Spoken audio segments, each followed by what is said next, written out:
Welcome, Kyle. Thanks for joining me in Nashville, of all places, and none of us are from Nashville, so thank you for being here. Thanks for having me. You're welcome. Nashville's a good place to meet. Yes, it is. Yeah, we should really be in cowboy boots, shouldn't we? Yeah, and we should. Drinking bourbon or something like that. Is that about right? That would be par for the course here. Yeah, okay. Maybe later.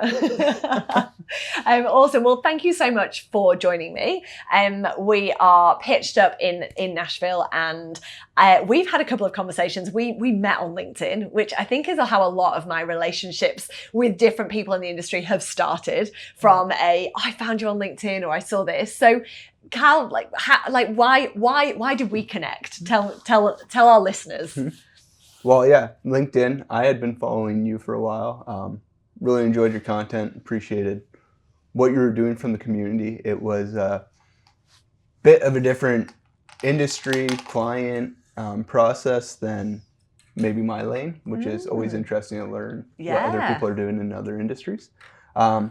And then just seeing some of the results you were producing for your clients, some of your ROI posts on what you guys were actually doing was like, wow,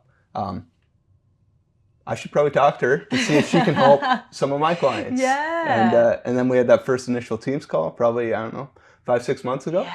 And it was awesome. And then, hey, you had a post that you were coming to town. So I said, hey, I'll find a way to go to Nashville if we can sit down. So here we are. Amazing. And here we are. And isn't that awesome? I mean, it's funny being in America because I'm and I have to keep saying British, whereas usually I'd say I'm English. And then I said it to the taxi driver last night, and he said, no, I know I speak English as well. And I said, sorry, I mean, I'm British. So I had to really, really define that. But over here, then people think because I say I've come from Australia, they are looking at me like, you don't have that accent. You don't sound Australian. So they all think I'm a bit of an alien coming in.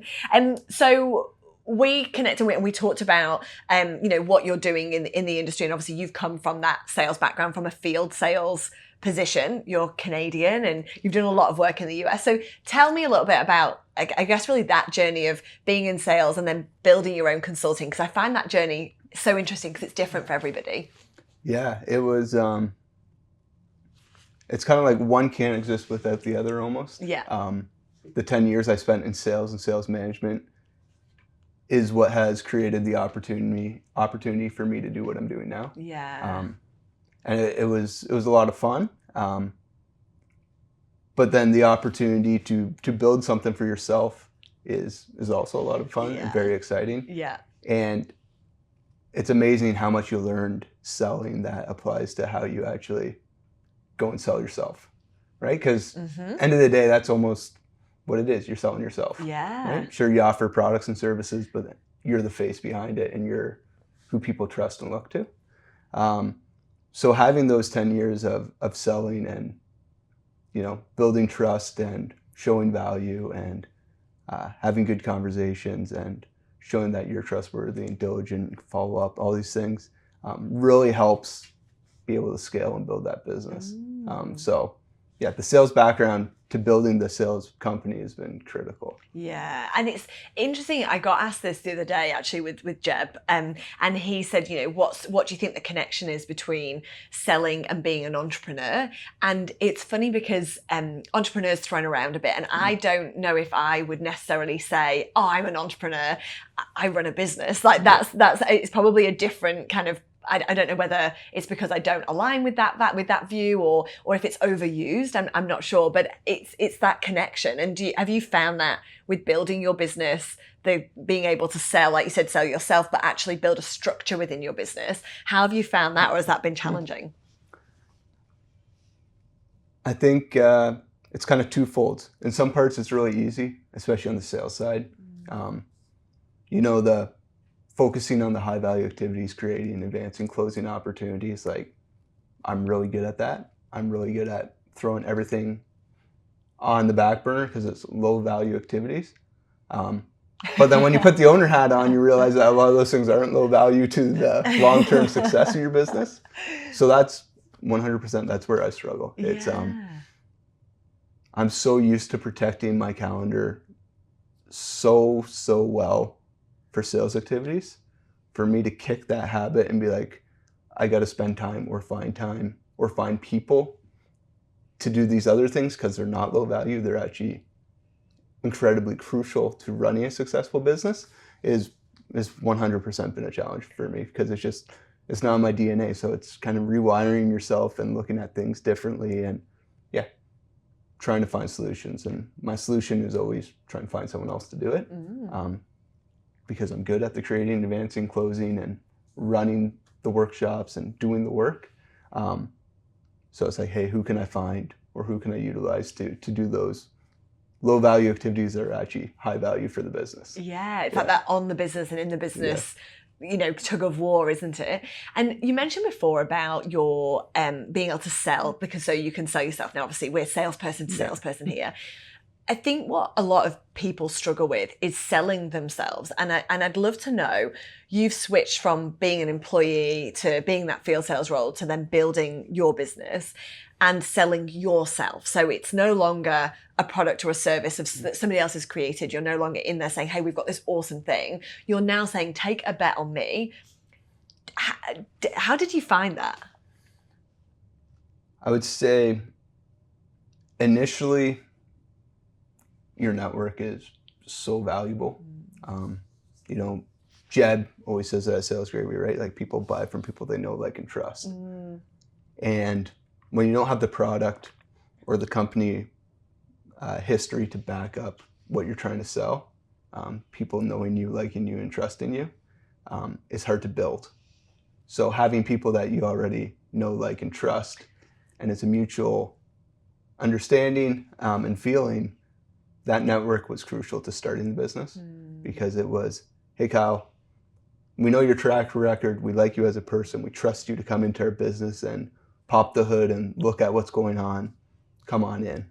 Versus going in somewhere cold and they're asking for client testimonials or ROI or case studies, and you're like, I don't have them.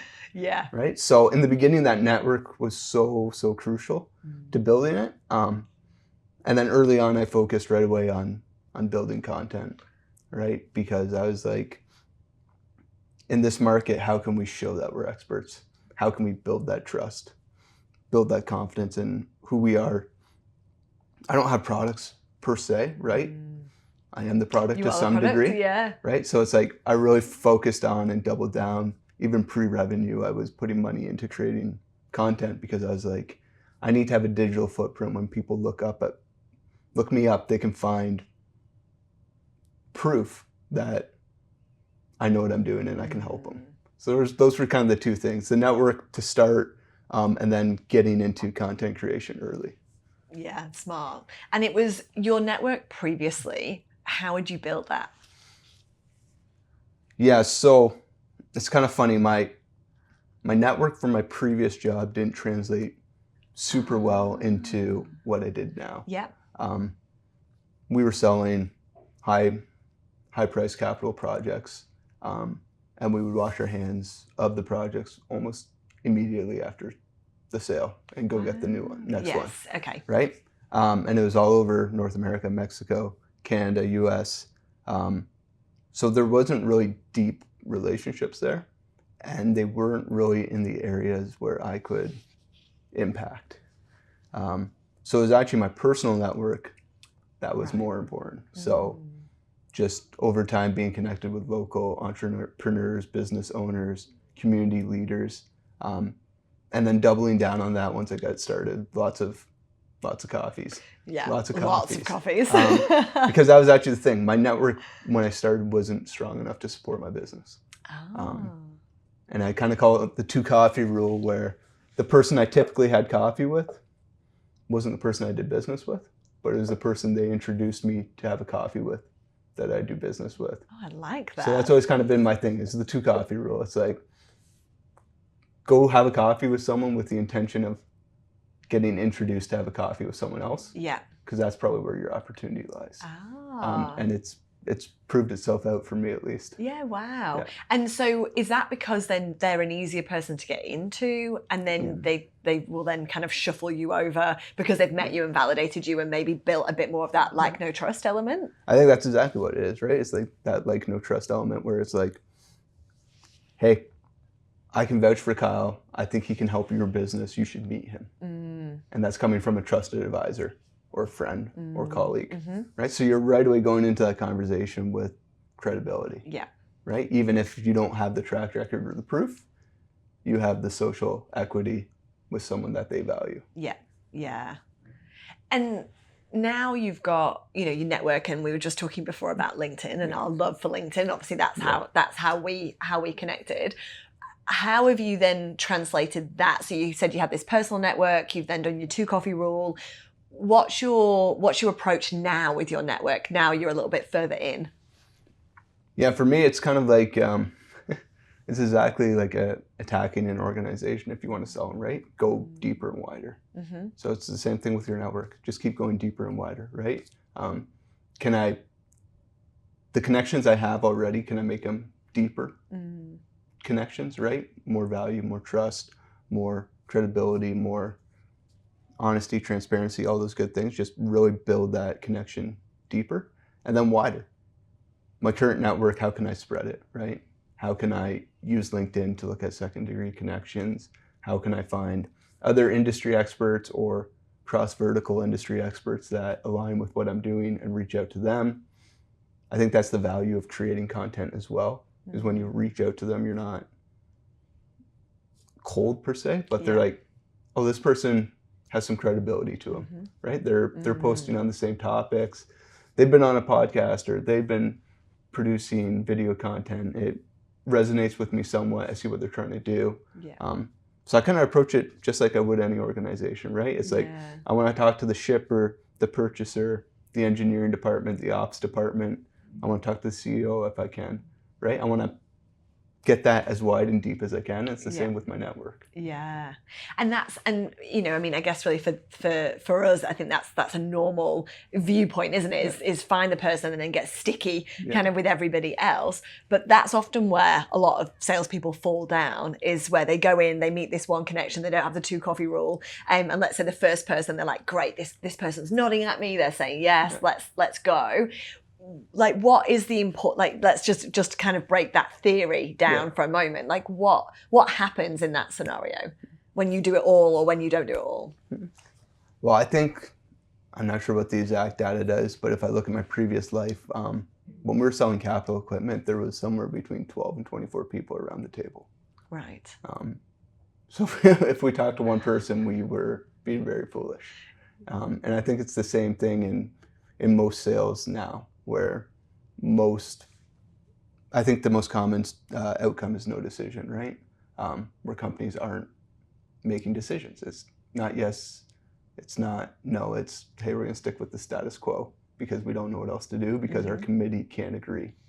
And if you talk to one person, you're probably gonna have no decision more than not, or no's, right? So it's just understanding that it's actually required. Like, you can't not talk to more than one person. You have to identify everyone, whether immediate stakeholder or secondary stakeholder, and you got to talk to them and understand what's going to hold them back from moving forward with your product, your service, your solution. And if you do that really well, it gives you such a competitive advantage, because you're creating your proposals to talk to all the stakeholders, where hopefully your competition is just talking to the 1 or 2 people, and they're missing a lot of the things that are going to move the needle. Yeah, it's very siloed, isn't it, to the one person that they know. And so, still on topic of network, I mean, you've flown to Nashville, so thank you. And you talked about a couple of meetings, and you've got that happening, and that brings me so much joy, because for me, there's so many people that travel. We all travel. I mean, you must travel a lot. I travel a lot, but you must travel a lot coming from Canada into the US, and as you're growing the business as well. What do you think the importance is, or why do you think it's so important to, when you come to somewhere new, to expand when you get there? Land and expand, right? Well, for me, it's like the value of face-to-face is just, it's irreplaceable, right? Like, we had a Teams call. It was great. It's fantastic. I enjoyed it. So when I saw you were coming to Nashville, I said, whatever, that's 2-3 hour flight for me. That's a worthy investment for me to get some face time to deepen the relationship, right? But then it's kind of like going back to that sales 101. What are the high value activities? It's, hey, I could go explore Nashville for the day. or I could find some other contacts to go meet up with and expand my network and my opportunity base. It's the same thing, right? So it's like, hey, get the face-to-face, and then I'm here. Let's make the most of it. What other opportunities could we create or advance by meeting people face-to-face? And yeah, it's kind of like the coffee rule too, right? Like the reason I have coffees is because I get face-to-face with people. And there's just so much more that can be said or received or picked up on through facial cues and body language, all that you just can't pick up online. No. So for me, it's always a worthy investment to meet someone face to face, even if it involves hopping on a plane to get there. Absolutely. And it's the, you said there around it, you get that face to face, you can do that Teams call, and then, but yeah, the face to face bit is the one where we start to really build. And I talk a lot about coffees because, I mean, it's funny, there's a real coffee battle, between like from people coming from Australia. Speaking of my own experience, my friend who's here with me, she's already good. The first thing when I said we're going to Nashville was she Googled all the coffee roasters to decide kind of where we were going to drink coffee. So I'll be on a bit of a coffee tour while I'm here, because Starbucks just doesn't cut it for us. But then, in saying that, you go there, you have a conversation about, like, now coffee becomes this conversation outside of what do you do as a business and how can I help you? It becomes more of a topic of conversation, a bit of jest and a bit of fun. But then also it gets them out, doesn't it? It gets them out of their office. It gets them in a more comfortable environment where they're more likely, I think in my experience, they're more likely to share more if they're not in their office, because it feels very, we're a corporate, we're in a boardroom and they can see their other colleagues. And so we get out in a coffee shop and we're talking about the cute dog or the actual coffee or the weather, and you build more of a relationship that way. And then they tend to open up a bit more as well, don't they? Absolutely. Yeah, I find anytime we can, it's like the same reason that when we do like sales planning sessions or sales summits or annual sales meetings or quarterlies, we do them off site, right? It's like, get away from that office, that boardroom, that laptop, that computer. That pull to the laptop. Right? And focus on each other and have a human interaction, and get somewhere where there's sunlight and there's windows and there's things going on.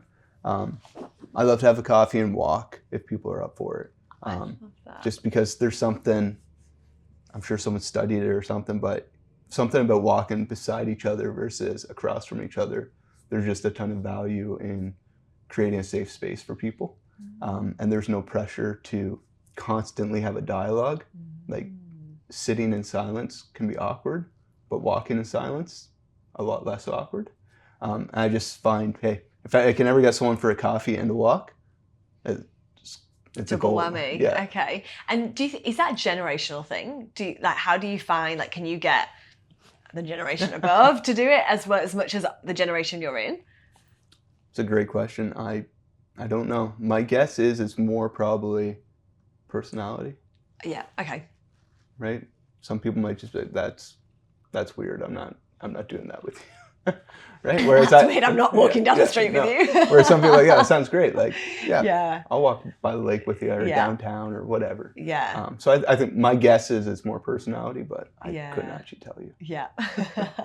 Yeah. I think the generational conversation is so interesting in sales, and there's, all these mocking memes around, the younger generation, and, are you going to make that sales call? Oh no, I emailed them instead. and then we've kind of got this next generation coming through that are kind of these 18, 19-year-olds that are almost kind of the era I was brought up in, I think, as to they're hungry and they want to go out and have conversations. And then we've got this kind of middle ground of other people that are not really sure they want to do sales, but they're not really sure their part in it.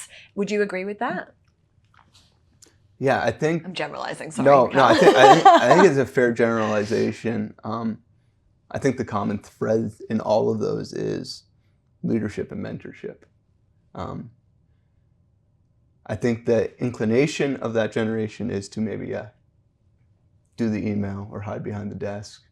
But I don't think that's a fault of their own, but rather a fault of the leaders, their mentors, or not having those. I was blessed with some really good mentors. not directly in a business sense, but people that encourage me to, get out there, to grind, to work hard, to have conversations. I think a lot of these people, especially in the bigger corporations, are just hired on and kind of said, this is how you do it. You send the emails, you do the blasts, you do all these things, which is just management malpractice, really, right? And whenever I kind of see those, I just feel like it's not really their fault. It's the leaders, it's the businesses that are actually creating these environments, and then they're almost blaming the generation to some degree. That's such a great view, because we are so, we put this emphasis on the people to be a certain way and to sell in a certain way. But then, like you say, if the management layers not there, I'm having lots of conversations like this with our clients, and then also with recruiters, because we offer a lead development as a service. So we've got all these SDRs in place. And so what we're finding is a lot of businesses don't want to hire SDRs, or have tried and it hasn't worked multiple times. So now we're having these conversations. And so there's a handful of recruiters that I work with that are legends. Because I think recruiters get a bit of a bad rap, and I would also probably agree with that. But I've got this bunch of legends. And so what they're now finding is I'll refer clients to them to say, look, they want to hire somebody, we'll train them when they come in, and this is the journey. And so what they're now qualifying me and the client in for is awesome, but who's managing them? Because we can we can lead the horse to water, but we can't make it drink. And so we're not a sales management as a service. We are a sales as a service, or we'll train and enable, but it's the management that's required to deliver. And that's what you do, isn't it? Is support managers or support this leadership team to encourage or develop a sales team to become more successful. Is that right? Yeah, exactly. Yeah. Did I nail that? And nailed it, right? Like, one of the things I saw over and over again was salespeople going to, these sales skills training seminars, right? Like, hey, overcome objections, or how to do proper discovery, ask better questions, right? And it was just always send the sales reps by themselves, right? And then they would come back to their workplace and maybe be rah for 1 or 2 days. But if you followed up in 2 or 3 weeks, none of them are doing what they learned, because whatever, life got in the way, the whirlwind came up. And the question I always ask myself is, why aren't the leaders going to these trainings as well? Because they got to build the processes and the systems and the accountability that is going to hold the reps to using these new skills, right? If you're going to learn new skills but not implement them, the training's useless. Like, spend your money elsewhere. So my whole thought process was, we need to help organizations create strong leadership on the sales side of things and build the systems and the processes that support the sales reps to sell more, right? So now, Mr. Sales Manager, Mrs. Sales Manager, go to the sales training with your team, learn how you're supposed to do it, and then build your system and your accountability system to actually ensure that your team's executing those new skills, those new things they picked up, right? Go on the road with them, sit on calls with them, right? Measure them, track their improvement, all those type of things. So I think you're bang on. Like, what I noticed was, it was always just send the sales reps, and the sales reps, they're adults, they're grown-ups.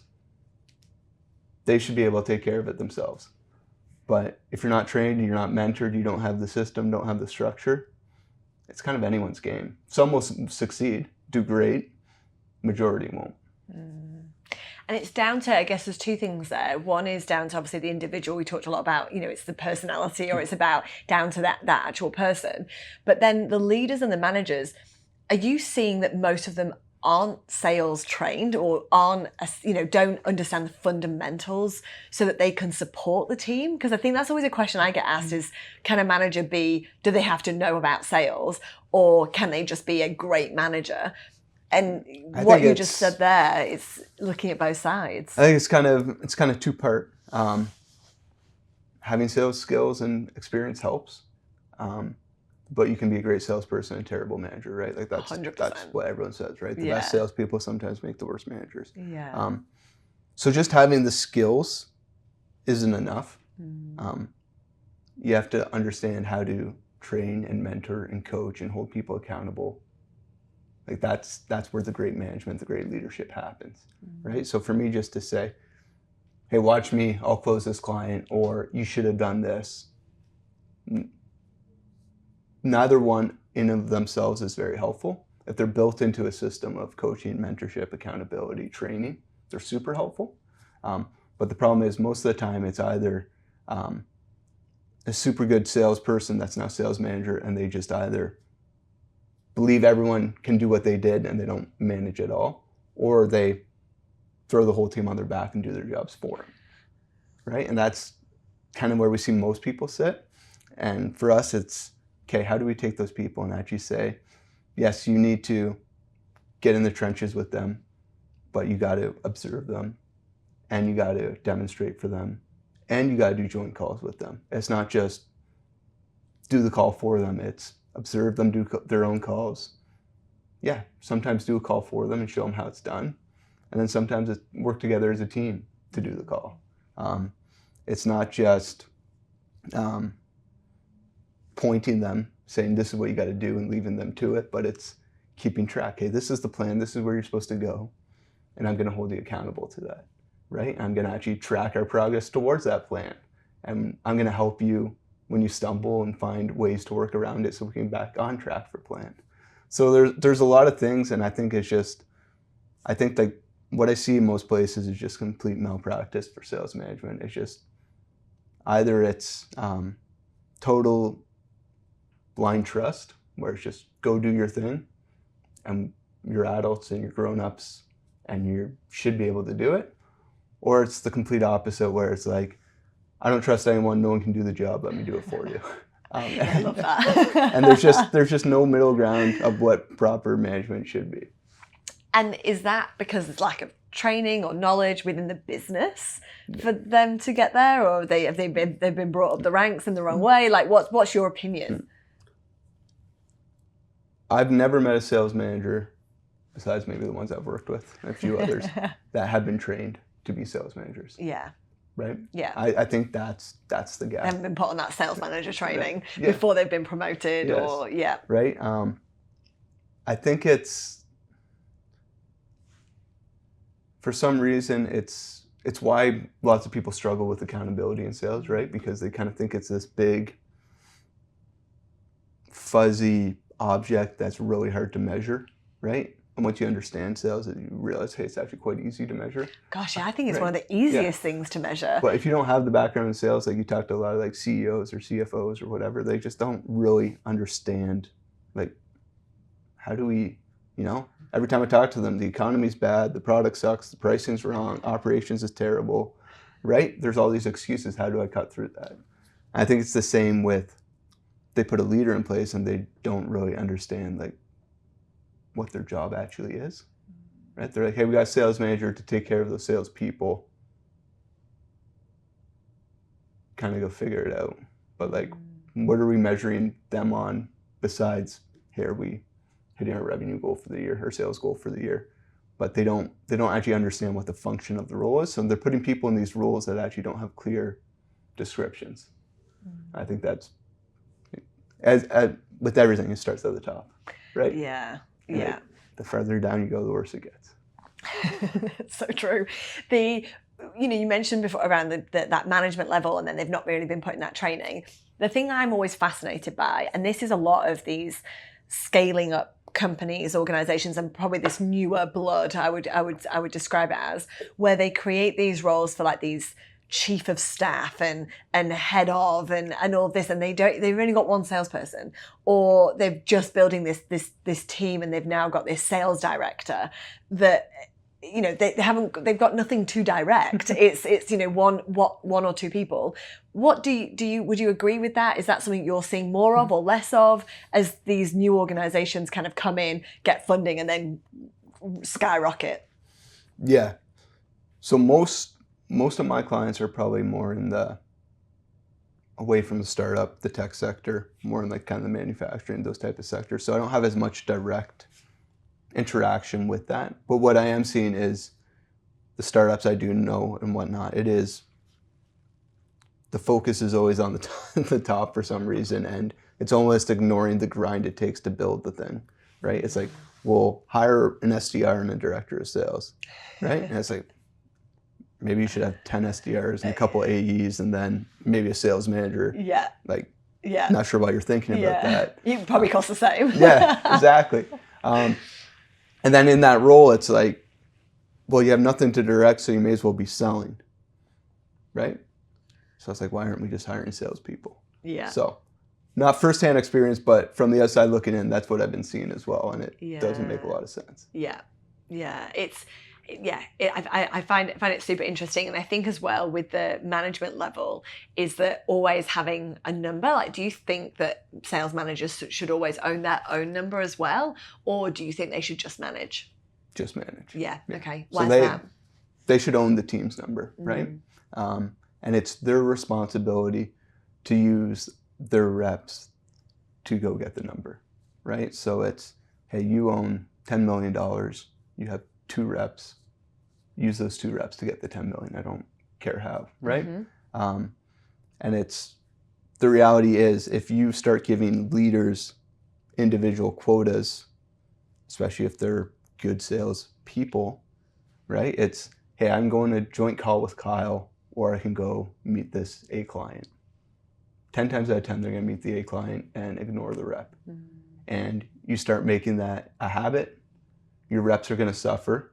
And then that mentality of, let me take the team on my back to go get this 10 million is going to just be necessary. So you're actually creating the environment, right? So we always want to create the environment that drives the results that we want, right? Drives the activities that drive the results. So it's like, you don't have a quota minus your team's quota, because we want you to coach, mentor, and train your people. And for some of them to hit their number, it's going to take some training and some coaching and some mentoring. So that's where you should be putting your time, because you need them to hit their number for you to hit your own number, right? So yeah, never give a leader individual quota. Yeah. It's interesting because with salespeople, we're so driven by a number, aren't we? Like, we've got that number and we'll go after it. And so I totally get what you're saying, is that if we've been given a number, well, we're going to have to hit that number because I'm a great salesperson, so I'm going to go do that. And then if the team needs some help, I'll be back later to do that, rather than it being, I'm here for you to help you, enable you to do the thing. Yeah. Because then I guess if you can then get 2 salespeople doing 10 million, then let's, for argument's sake, say it's 5 million each. If you then bring on a third person to do another 5 million, that's, the sales manager could only ever achieve what one person can achieve all at once. But if you can take their skill set and their knowledge and their capability and I guess really help it seep through the other people as you grow that team, their capability grows because you've got the knowledge of a great salesperson leading them. Yeah, the multiplier effect, right? Yeah. Just keep multiplying ourselves.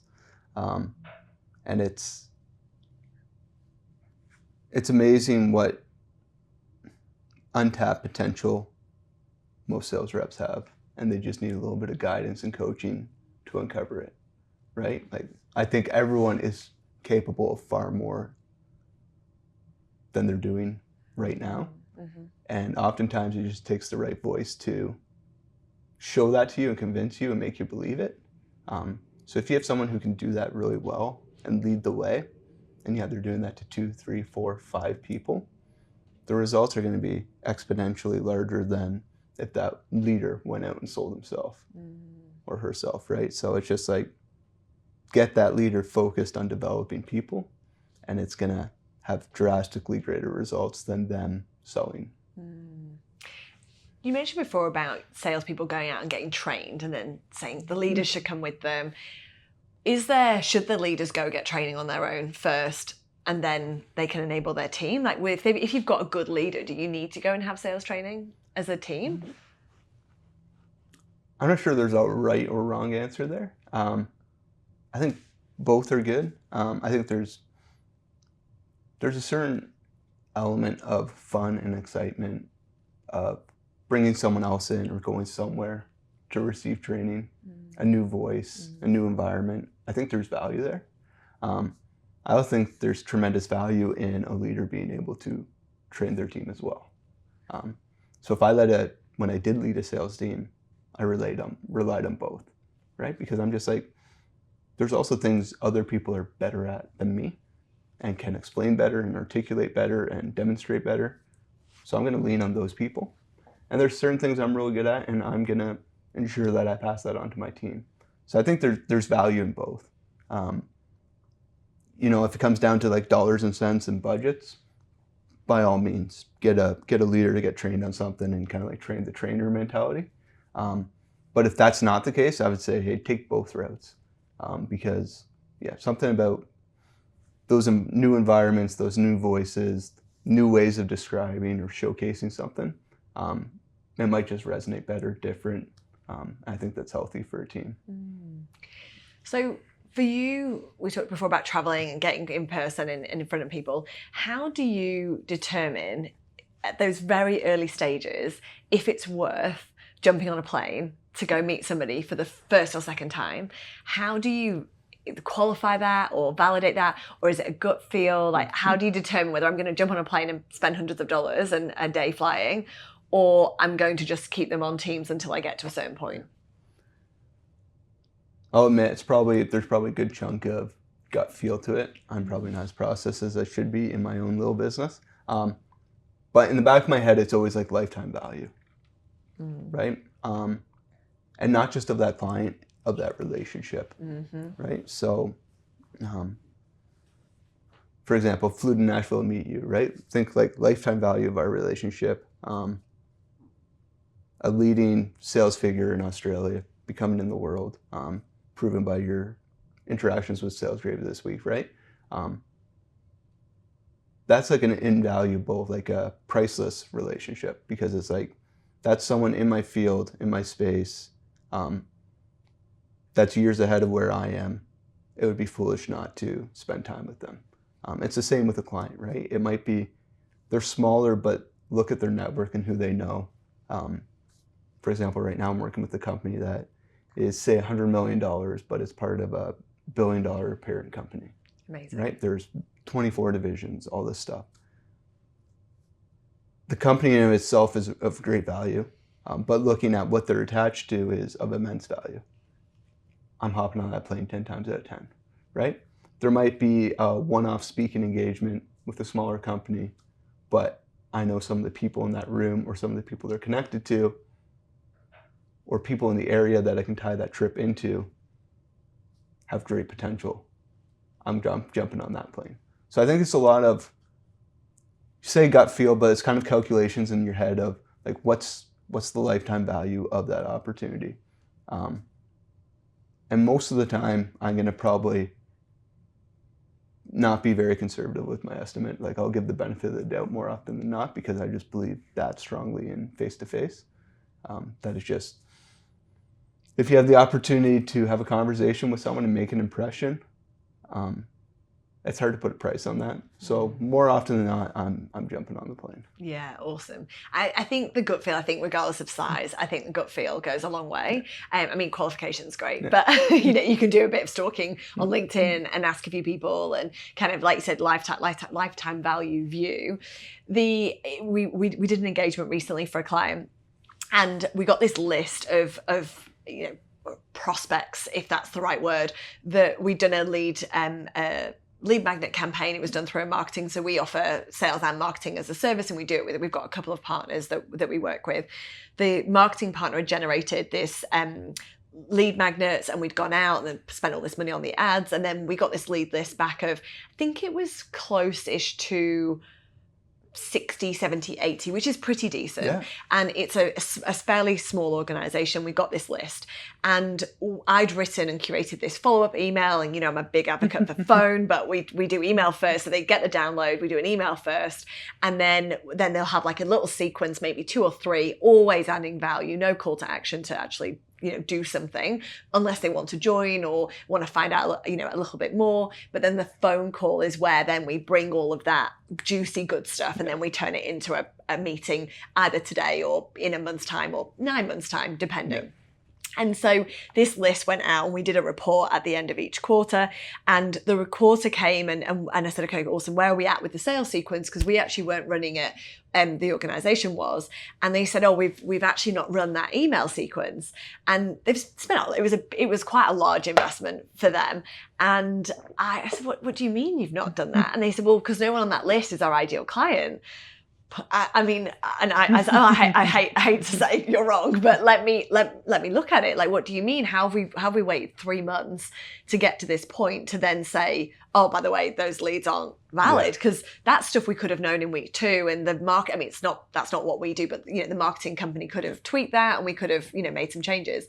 And so in the end, because I'm stubborn and I always, but I'm stubborn, but also want results for everybody. That's our fundamental, is results driven. I took that list and I got my team to call everyone on the list. So they've had no email, they've had the download, they've had the thanks for downloading, and that's it.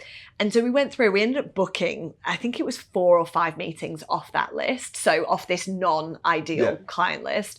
And then others were fundamental in the decision making, or they were part of a research project or something else.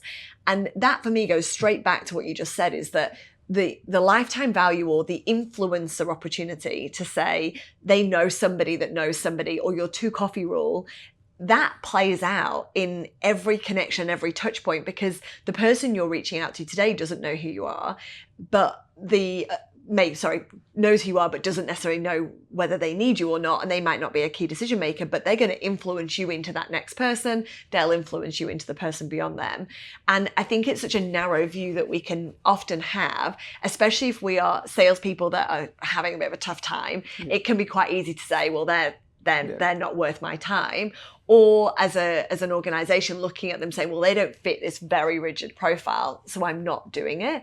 And I think that's what's, for me, that's what's helped us grow and be so widely known and have opportunities all around the world, because I say yes to the things that I kind of look at it and say, well, maybe they're not, but I'm not doing it because I want to sell something. I'm doing it because I love people and I love building relationships, and I share about where I've been and where I'm going, because I want people to reach out to me and say, hey, I saw, you're heading to Nashville. I'm in Nashville. Can we grab a coffee? And that's cool, because, I might call them randoms at that point, but you just never know what's going to come from it. And if I can add value to them or their business or their life, I feel good and I can go about my day. And now I think I'm having to be a lot more specific with my time. And you mentioned about your calendar being in sales, being so rigid with your calendar, so protective maybe is a better word, that we're still protective, but we're protective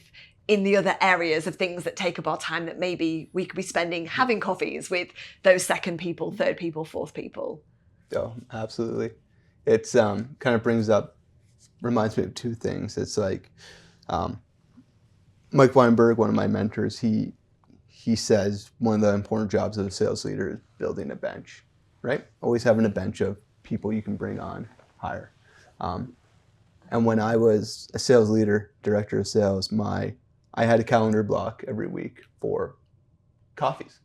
Just good people that reached out to me, other salespeople in industries or relevant industries that I would just meet for coffees to build that bench.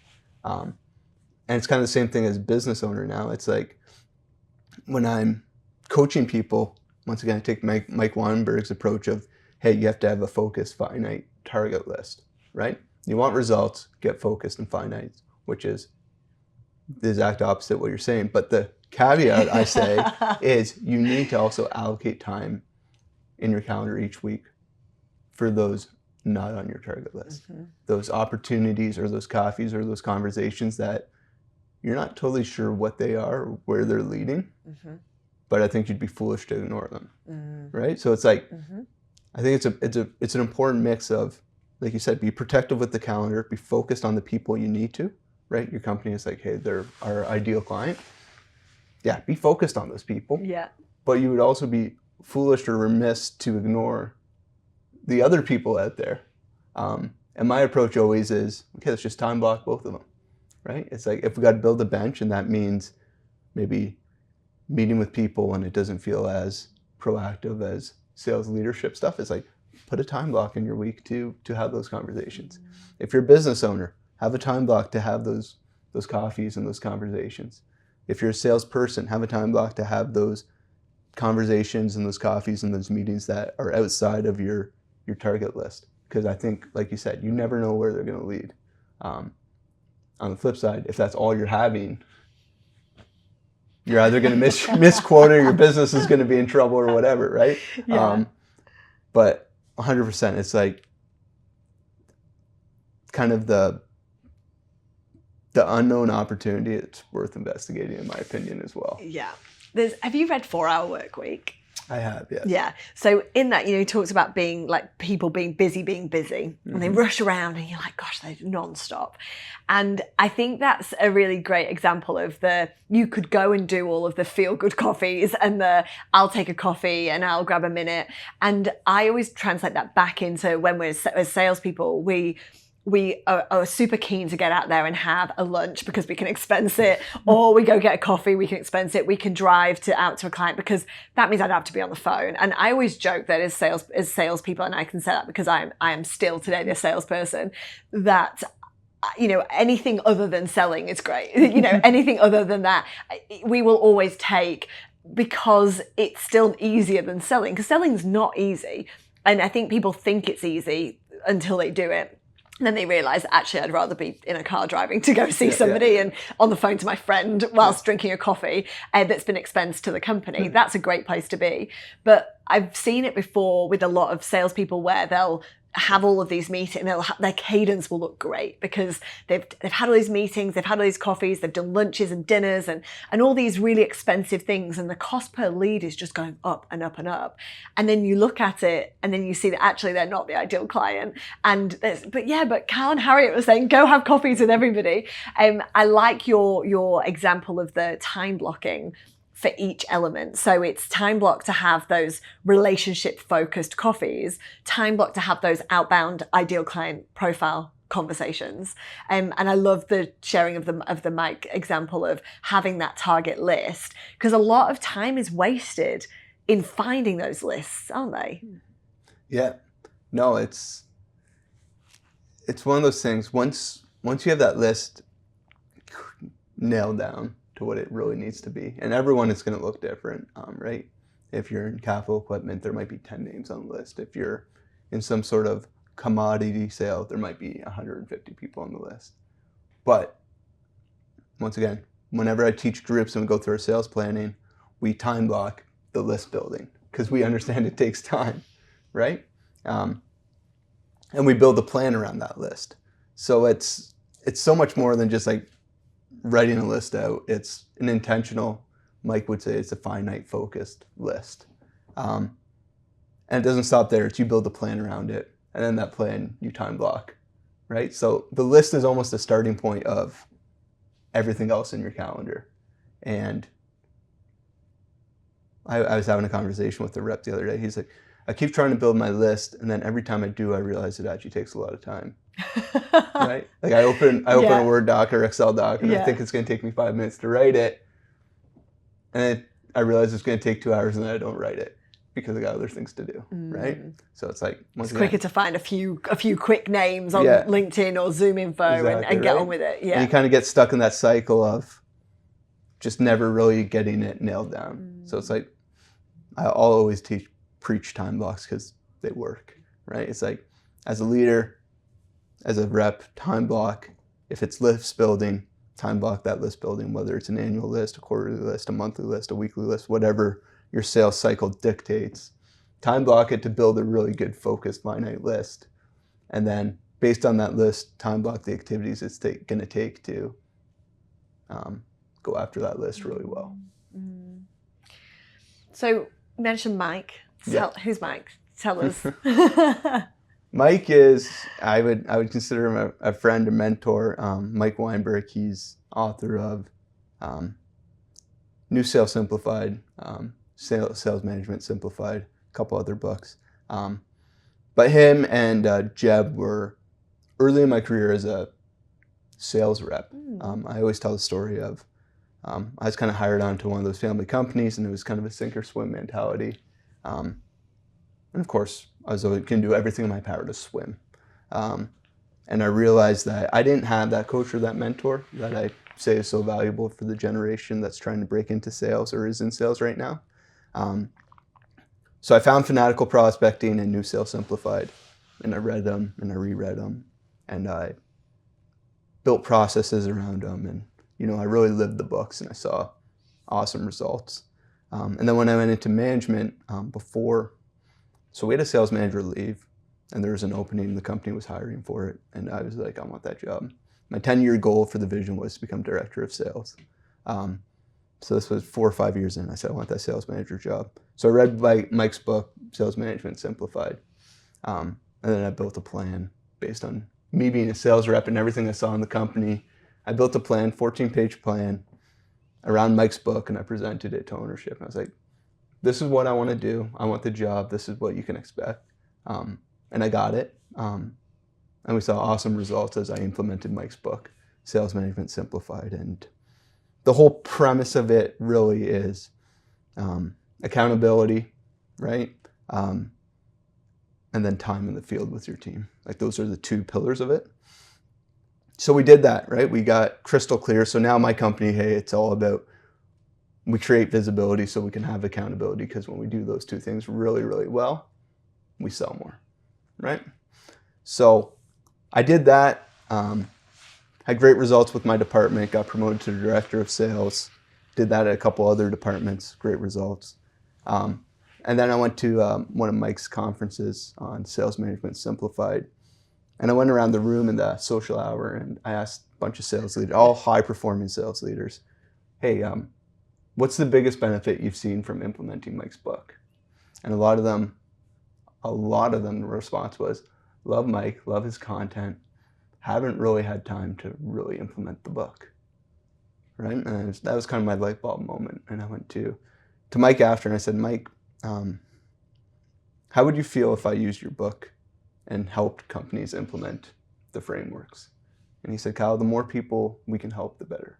That's kind of how Vendy Sales Consultant was born. Now I take a lot of sales leaders to Mike's conference so they can learn from the expert, from the leading voice in the sales leadership world. And it's been awesome. But kind of his New Sales Simplified book, along with Jeb's Fanatical Prospecting, kind of laid the foundation for me as a sales rep. And then Sales Management Simplified really laid the foundation for my management, my director levels. And then it's the backbone of Vendy right now. And it's a ton of fun. That's such a cool story. And I think that the thing I take from that, which makes me smile, is that the confidence in going out and having conversations, because that's my vibe. It's going into a room and then seeing all these leaders and going up to them and asking them that question. Whereas a lot of people would shy away from that because, oh, they're a leader and they might know more than me, and or what if they they tell me something I don't know the answer to, or they ask me something I don't know the answer to. Where does that come from? Well, I think one of the misconceptions in life, in business, is sales is natural. I believe part of it is. I believe more of it is a learned skill than anything. And if we talk about like that confidence to go into those, I'd say that's like a practice skill. It's not my natural wiring. I'm introverted. I love nothing more than staying at home, not going out, not seeing people, spending time with my family. Like that's my vibe. But I understand I need to flip the switch, and I need to have those conversations, and I have to have the confidence to go up to people, and I have to be okay with not knowing. But I also have to be assertive enough when I do know to say what I know. And I 100% say that's a learned skill for me. It's not my natural wiring. It's not naturally how I was raised. It's something I've heard people say that you got to be able to do, and something I've pushed myself in practice to do. And it's something I got to get better at still. But yeah, when it's one of the prime examples. It's just like, hey, sales, there's natural qualities there, but there's a lot of learning there as well. do you still get nervous like before going out to do that? Like, so for example, you're in that room and then you see, you know, I mean, you've gone up, you've spoken to Jem, you've spoken to Mike, you know, you go and see somebody else and you know, I want to go and talk to them, but do you still get nervous or is that gone now? I'm always nervous. I would say if it is a leader in general, I'm less nervous because I've seen. The reality is I been there. I do know more than a lot of these people when it comes to sales leadership. When it's someone in the space, that's probably where imposter syndrome gets me the best. There's people that's been doing this for decades and decades. I've been doing Vendy for 2 years. So I do get nervous because it's like, will they see through me? Will they know more than me? Like, will they think I'm a fraud? I'm a fake? So 100% the nerves come in there. But it's just reminding yourself always, hey, be true to who you are, right? Approach it with humility and an open mind. You don't have to have the answers. Ask questions, get people talking, and just be willing to learn. And that's how I try and approach those. I'm not there to show them that I know so much or find a gotcha moment or anything like that. My approach is I'm there to learn. To build relationships and to hear people's stories. It's so valuable, and I think like I'm thinking of back to scenarios where I've walked up to people that I've been, you know, either like I've maybe put on that pedestal, or I've heard about them, or I've learned about them, and then I've gone to go up to them in a room. And I remember seeing somebody in the lounge, like in the airport lounge, that I knew, and they're an ideal client of mine. And I remember I quickly linked in, like, to look, because I couldn't remember what their name was. So quickly look, I'm sure it's them. Anyway, and I go over and they're grabbing a cup of tea or a coffee from the side. And I go over and I'm like, oh, hey, I'm Harriet. We are, and I go straight into like how I know them, or, you know, or kind of where the connections come from. You know, next minute they pull up a chair and we spend an hour just chit-chatting before. And then, you know, we learn more about each other, just not really work related, but it's just more building that relationship. And then now, you know, the conversation's there, we're into our kind of second and third meetings now with the company. And you just never know where that's going to lead. But I know that feeling. And for me, that I don't know whether I get nervous anymore, because I get asked this a lot, you know, I've gone on these podcasts or I've been at Sales Gravy, and, you know, my husband messaged me on Monday morning, are you nervous? I was like, no, like, should I be? You know, and I rock up because I think, well, you know, I'm pretty comfortable in my own skin, and I know what I can bring, and you know, I've been doing it for a long time, so it's there. And I think I don't know whether it is nerves anymore, or whether it's just that feeling that I'm about to level up, that I get that. And for me, it's that butterfly excitement. With also, and you know, for me, I feel that almost that rush of emotion of, God, like, okay, am I really going to do this? Or is this really my life now? As to that, these people no longer scare me, you know, in that scenario. So I think it's such a beautiful journey that we get to go through. And, you know, I get asked a lot about confidence, and like you said, it's learn. And I've always been confident. I was confident as a small child. And my mum would say that I would walk into the shop, my mum would be looking at something and the size wasn't there. So I would take it, go to the, you know, go and find somebody and say, can you have this in this size? And mum thought that was great, because that's just me. But in saying that, that's not natural in the workspace, because we've got these, you know, I'm not as good, or I'm learning, and maybe they'll figure me out, and maybe, you know, somebody will catch me out and I'll get something wrong. But then now if I get something wrong, it's such a great learning, because it's a new challenge. And I think the more we do, especially in sales, the less challenging it becomes. So then you've got to find the new next challenge and that new feeling.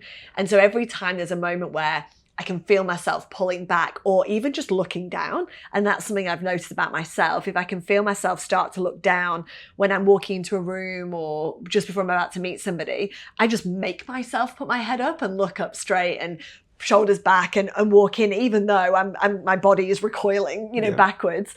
But it is learning. You've got to enjoy that feel, or learn to enjoy that feeling.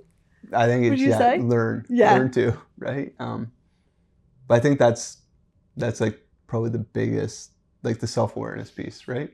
You have to know who you are, right? And we all have weaknesses and we all have blind spots. And you can't change those immediately. They take practice, they take time. But you can make yourself aware of them, right? I'm a bit of like an assessment nerd. So like I've taken like Hogan, PXT, PI, DISC assessments. Like I love learning about myself, because what it does is it uncovers my weaknesses and my blind spots. And if you take enough of them, it also highlights your strengths. And as you're building a business, you want to know what you're good at and what you're bad at. And same for sales conversations, right? When I'm dealing with someone who is this type, what's my natural tendency, right? Is it to look down? Is it shy away? Is it to take a back seat? Okay, that's good to know. But what does that interaction actually require of me, right? It probably requires me to match that, right? It probably requires me to change how I'm presenting my information, or how I'm coming across, or how I'm standing my ground in certain things. So I better be aware of what my natural tendency is and be aware of what's actually required. So I'm a big fan of self-assessments. Like, take them, learn yourself, find your weaknesses, your blind spots, and then, like you said, like embrace the challenge of changing. Whether it's for life or if it's for an instant in that conversation, but know what you need to do it well. It's within those tools. Have you, like, obviously you get the result and it tells you the thing about yourself. How do you then, like, how have you taken those results and then self-reflected or made the changes or adopted what you think you need to, or what you need to implement that into your life? I think it's kind of two parts. One, talking to like experts in the field of those assessments, I think is important. Instead of trying to like self-diagnose yourself, it'd probably be dangerous. And it doesn't need to be anything elaborate, but just be like, hey, like professionally, like, am I reading this correctly? Is this what it's saying, right? And once you get that baseline, I'm all about goal setting and building plans and all that, personally, professionally, all that. So it's just like, okay, if this is what I do in these situations or how I'm naturally wired, and I know to take myself or my business or my sales results to the next level, I need to do this. I'm going to build a plan for it, right? And I'm going to measure myself on it.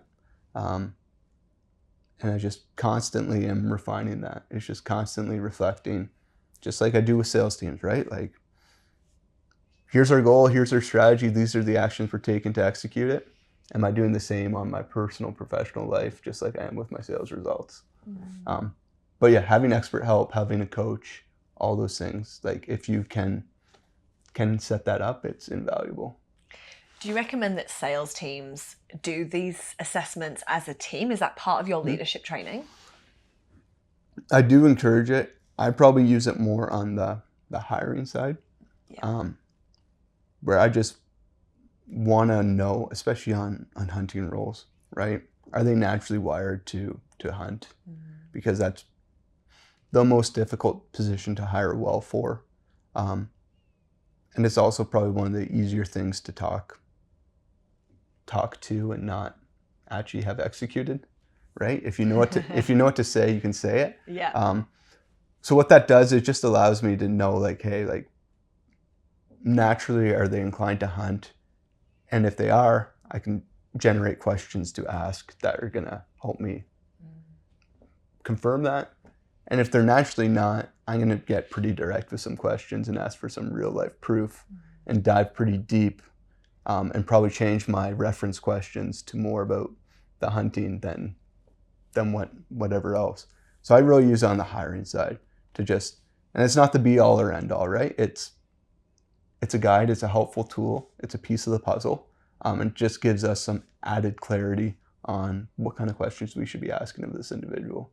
And then as a team, I know a lot of my teams use some sort of assessment to understand how to communicate with each other. I think it's super helpful for leaders to understand how their people are wired, especially if they have people in hybrid roles where there's a greater range of personality types, to understand, hey, how do they react to certain types of interactions? How are they going to present themselves to you? How do you need to outline things to them? So it just helps teams just run more efficiently. I think personality tests or assessments, and we do human design. Have you heard of that? I've heard of that. Yeah, that's that one. I think that's the one that's resonated with me the most out of all of them that I've done, because I've, when I was hired, there's organizations that use them, psychometric testing, and then like in recruitment and all those other ones, and then the human design one I did, gosh, maybe just at the beginning, maybe 5-6 years ago. And it was the most accurate description of who I am to a T that I've ever had. And it's done differently. And I think when I first heard about human design, it was that very woo-woo kind of, oh, it's your date of birth, time of birth and place of birth. And I was like, oh, I don't really care about my horoscopes, but okay, I'll give it a go.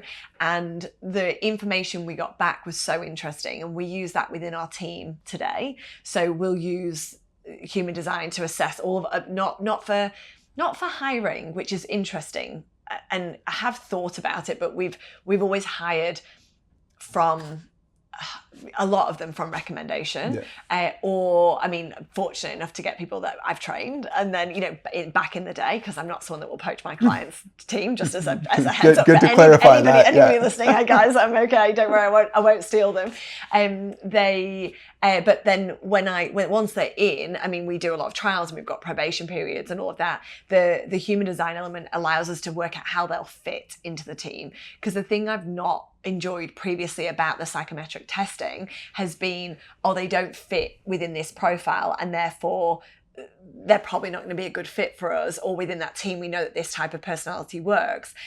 I get that, and I've hired a lot of teams using that. But I think now, for where we're at, because we've got such a robust onboarding platform, I can onboard somebody in a couple of days and get them on the phones, by the end of that first week, after never being on the phone and never being in the industry. So that's kind of the superpower. But then once they're in, it's then understanding how do they fit into the team and what do they bring? Because I know, like, my gaps, I can see them on my human design. And then what happens then is that you bring the second, you've got your second person or your first hire, you layer them over the top, and you can see where they fill and create the lines in between your heart center and your throat and all these different things. So you can communicate better when you're with those people, or they fill your cup. But then you can also see where they'll challenge negatively or positively in the environment of work. And I find that so interesting. So if I know that actually I feel a bit drained in your presence, then it's not because of you as a person, it's just because of the way I'm built and the way you're built. That can sometimes have a negative effect. But in this area, we'll have lots of positivity, and we're gonna actually benefit one another. So when you know that, you know where to play, where to push, and where to pull. Yeah. That's one I've not looked at, but I'm very curious about it. Yeah, I'll send you a link. Yeah, please do. Please do. Yeah, I'll pop it in the show notes as well for anybody listening. So you're, from back in your history or even today, what, you go into an environment and you've got this you're supporting the leadership and you're helping them create this supercharged team. What is it that you say or talk about or advise that gets the most pushback? Wow, most pushback.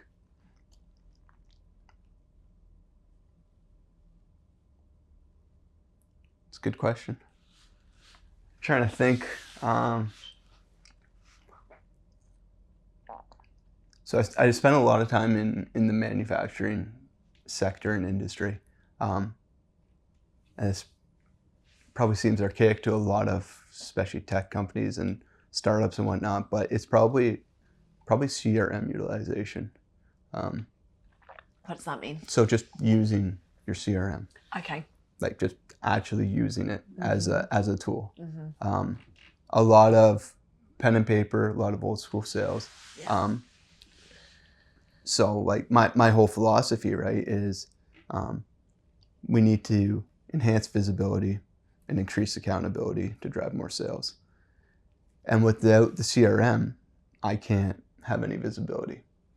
So initially, like phase one of every engagement I do is essentially, quite often, it's a CRM overhaul, and it's retraining, resetting up the structure and the processes of the CRM. Mm-hmm. And that's typically the biggest pushback, because it's the whole micromanagement thing. right? And that's where I take Mike's RPA, results pipeline activity, accountability, and every team I work with, I lay out what the new standard of accountability is going to be, which is we're going to look at your results, we're going to look at your pipeline, we're going to look at your new deal creation, essentially what you're putting in the pipe. And if those are all good, see you later. Don't need to talk about it. Mm-hmm. If it's not, we're going to look at your activity, right? And that's not micromanagement. That's leaving us with no choice because we're sales. If you don't have the results in the pipeline, where else can you look? You can't look anywhere. You got to look at the activity, right? So it's, hey, you got to use the CRM. And I work with a fantastic guy named Andy who helps me set up the processes and the structures so the CRMs become useful tools for these teams, right? We're not making it a make-work project. We're actually, in most cases, decreasing the amount of work they do because we're taking stuff from 16 different Excel files and 14 notebooks and we're putting it into one system. And we're setting up automations and streamlining it. So once we get over the hurdle, they actually realize it's a really beneficial tool. But the initial pushback is, I don't want to put that stuff in because they're just going to micromanage us, right? So then it's right away, okay, we get the visibility, but then this is how we run accountability. It's results pipeline. If those are good, see you later. If it's not, yeah, we need you putting the stuff in the CRM so we can have the activity conversation. So that's probably the number one pushback. And it's kind of two-sided. Reps don't want to do it, especially ones that have been around for a longer time, because it's just not how they've done it, right? And then management, it's a cost, right? And to do it well and to do it right and to have the right CRM. And as you grow, all those things get bigger. And, you know, all these CRMs are set up that every feature you want is always just one step above, right? So you're constantly upgrading. But I always tell a story. So my dad, he's a great guy. He's the reason I got into sales. So he's a flooring sales rep. Still is. Been doing that for 40, 50 years. And when I was young, 4 or 5, he used to take me on the road with him. So he was a territory rep, right? And he'd take me into these stores, and I would just, whatever, hang out in the store and eat donuts and candy and have the time of my life. And he would go sell. And then he'd take me to Pearson Airport and we watched the planes take off and land and like just core memories. And I was like, who wouldn't want to do this for a living? Right? Like, this is the best. You go out for lunch, go out for breakfast, you watch the planes take off, you drive around all day. Best job ever, right? So I'm on the Outbound a couple of years ago. Mark Hunter was on stage and he said, raise your hand if you knew since you were a kid you wanted to be in sales. I was the only one who put my hand up. You were the only one, yeah. And he looked at me and he said, you're a liar. And I was like, funny story, actually not, but yeah. It's rare. But the reason I say that, so he's the one who made me go into sales, but probably 5-6 years ago, he went to a new company and they had a CRM, a new one he had to learn. That was a challenge. He didn't like it. Yeah. And now every time I go there, he was sitting in his chair, he has his iPad open. I'm like, what are you looking at? He's like, the leaderboard. And he's big smile on his face and he's like, I'm kicking these young kids' butts. Right? And it's just like, it's a perfect example that I share. It's like, once we get past like the buy-in part and we show how it helps them, and we can also show them where they stand in regards to the team, 9 times out of 10, the response is positive. And typically the ones that aren't, those are coach out opportunities anyways. Mm-hmm. But yeah, in the sectors I'm with, it's actually, the CRM is probably the biggest pushback. It's such a good point, because I think the CRM it's absolute gold, and it's where, you know, for me, I say I just live and die by my CRM and my calendar. If it's not in the CRM and it's not in my calendar, it doesn't exist. So I don't know what's happening tomorrow or the day after, but my calendar does. I don't know what the next step is for the company that I'm prospecting, but my CRM does. And so if I can start my day in my CRM or in my calendar, that's where everything is. I don't really need anything else. Yeah, we need a phone and we need an email and we need all these other bits, but to be a great salesperson, you just need to manage both of those really well. Do you have a preference in CRM? Are you a partner with anybody? Do you, when they say something, are you like, yes, that's a good one? For me, no partnerships. But I'm open to it. Yeah, totally. Reach out. Contact me. My whole philosophy is if they have something and it's working and we just need to make it more efficient, utilize it better, all means, let's use it. And our team's set up to support all of them. Pipedrive and HubSpot are probably like my two recommendations if we're starting new. HubSpot's my preferred, but with the new pricing structure, the reality is companies need to be doing pretty significant revenue to make it work, especially if you start looking at sales, service, and marketing hubs, right? Lower end, smaller companies on the lower end, Pipedrive, fantastic solution. It's what I use for my own personal business. I think I have the highest platform on it. It's super affordable for a one-man show, and it lets me do my newsletters, my automations, everything, right? But we work on Zoho, we work on Salesforce, all these ones. The reality is what I have found with most companies, HubSpot and Pipedrive, a sales manager can manage those platforms pretty easily and intuitively. Once we go into Salesforce and Zoho, most of the research we've done with organizations is our recommendation is they need to hire a full-time admin person just to make the system work. If we want to have the visibility we want. And that's just another added cost. Some organizations make straight sense. No problem, let's pull the trigger. Other organizations, the conversation becomes, okay, what are other options? And what does that mean for us? So yeah, our whole thing is if it's working for you, like, let's use it. Like I was just on a call with a VP of sales, Emily, and she built her own CRM, right? Love that. Internal team, they built it, customized exactly what they want to see. The visibility they get is the best visibility I've ever seen in any organization. But the cost and the admin to make that happen is substantial, right? It's not an out-of-the-box solution. Software does get dated and you got to constantly update it. So if it's an internal system, that's on you, right? It's not built into the price. So those are all just things we look at, and we do full audits, and we try and give just the realest best recommendation. And I fully subscribe to that. For us, same thing. If they've got a CRM that's already working, great. If you want to change it, awesome. We'll look at it with you. And if you don't and it works and it gives us the visibility, because visibility is the key really, because it's a customer relationship management tool. That's what CRM stands for. And we use Pipedrive. So I'm also a Pipedrive partner, #Pipedrive. But HubSpot and Pipedrive are my two favorites. So if they've got HubSpot, sweet, we know that they're going to have everything. And a lot of organizations have bought it. It's not set up correctly, but that's a quick fix, but nothing major has to really change. Pipedrive for me is great if you have a CRM that doesn't have a pipeline management functionality. It feeds straight in, so it's like you said, it's cost effective. We can still have that visibility. We're building a CRM. Oh, awesome. So I can still vouch for the fact that it's expensive and time consuming and blah blah blah, but the visibility is next level because we've designed it, and we've designed it for lead development as a service. So it's not what we'll use for managing our prospects, but it will be what we manage for our lead development reps, because we need visibility, and we're evolving every day, every week. We get something new that we have either come up with or our clients have asked for that we don't yet track. And so now, we can give them a live link that gives people visibility into how many calls are being made and where are we along the journey to the hitting quota, or above quota, what's been uncovered, how much is their pipeline worth, and all of that is still, we can do that today.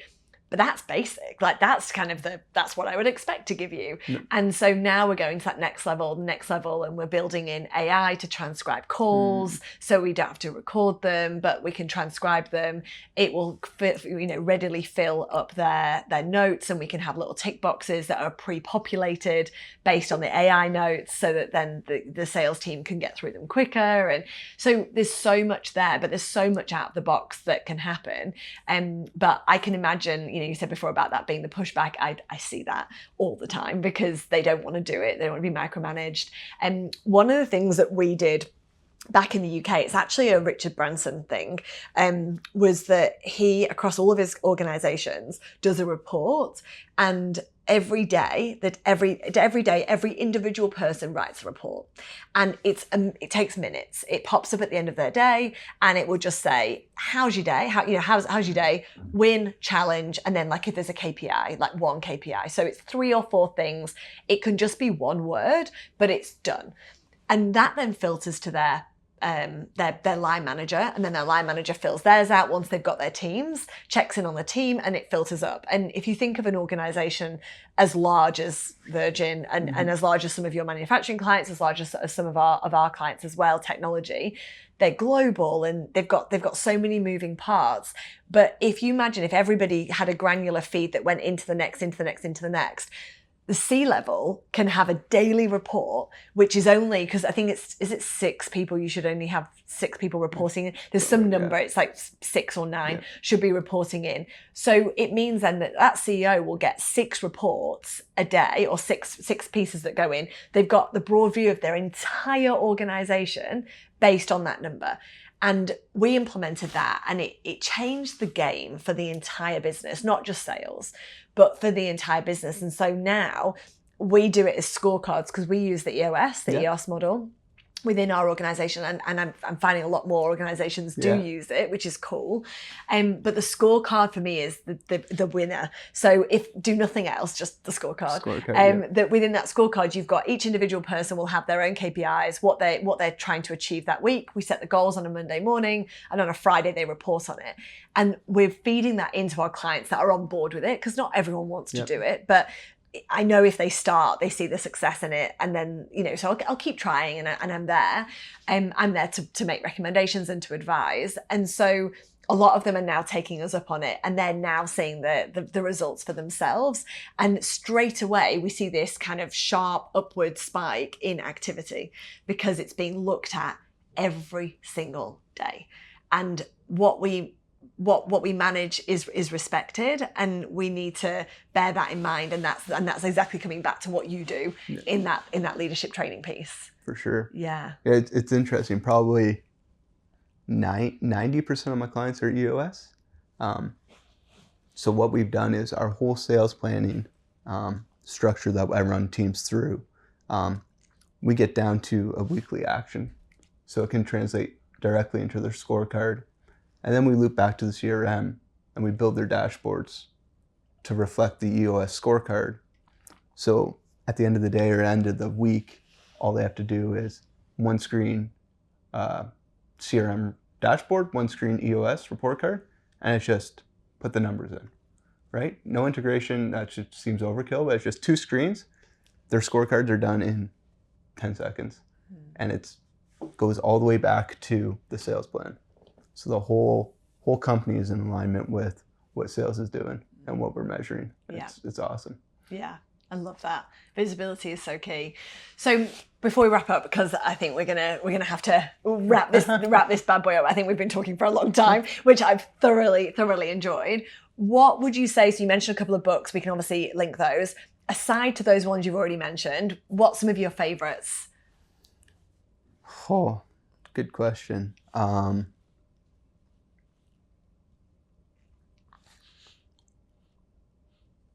7 Habits of Highly Effective People is probably a really big one.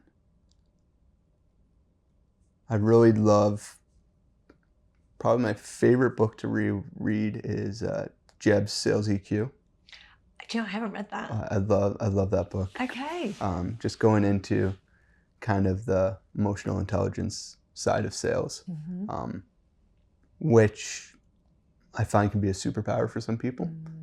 If you really understand who you're talking to. Like I said, understanding where you fall short or where your weaknesses or blind spots are, but understanding how to adapt them to the people you're talking to can be a real superpower. That's probably my favorite book to just constantly reread. High Profit Prospecting by Mark Hunter. It's good. I believe it's called Leading Growth by Anthony Norino. It's another great one on sales leadership. For new sales managers, Mike took Sales Management Simplified, and he created first-time sales leaders or first-time sales managers book, specifically targeted to leaders who are coming to sales management for the first time. Going back to that whole topic of no one's training sales leaders. He wrote a book specifically for that. So that's a fantastic one. But if I had to just say, hey, like my old faithfuls, it's like going back to Jeb and Mike. I've reread all their work 6, 7, 10 times because that's the basis of how I operate as a business owner and the basis of what I teach. It's just like taking, I always say Jeb kind of gives me the truths and like the mentality of like what it takes to get the job done. And then I found Mike really gives me the roadmap of how to actually execute. So take that mindset and take that process, combine them, and you kind of develop a superpower. Yeah, match made in heaven. Yeah. So one final tip for you to leave people with, whether they're a leader or a salesperson, what do you want people to do more of? Oh. It's a great question. More of. I want people to really zone in on 1 or 2 targets that could change their life.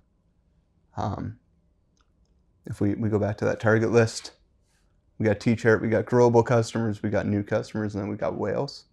I don't think people focus enough time on whales.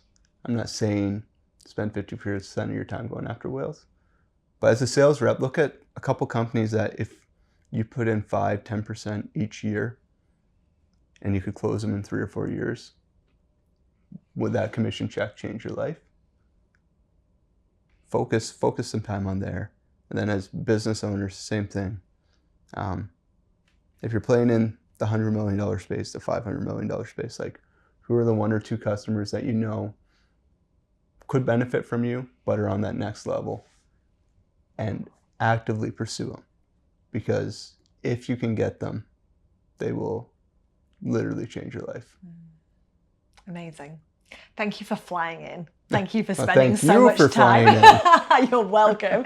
Thank you for coming and spending time on the sofa with me today. Where can people find you? Yeah, vendysalesconsult.com. I'm on LinkedIn, Kyle Jager, on Instagram as well. Those are kind of the three places to find me. Try and post on LinkedIn every single day. So trying to give you new content, fresh perspectives. And yeah, just looking to help teams create leaders that help drive more sales results. I love that. Thanks, Kyle. Thank you.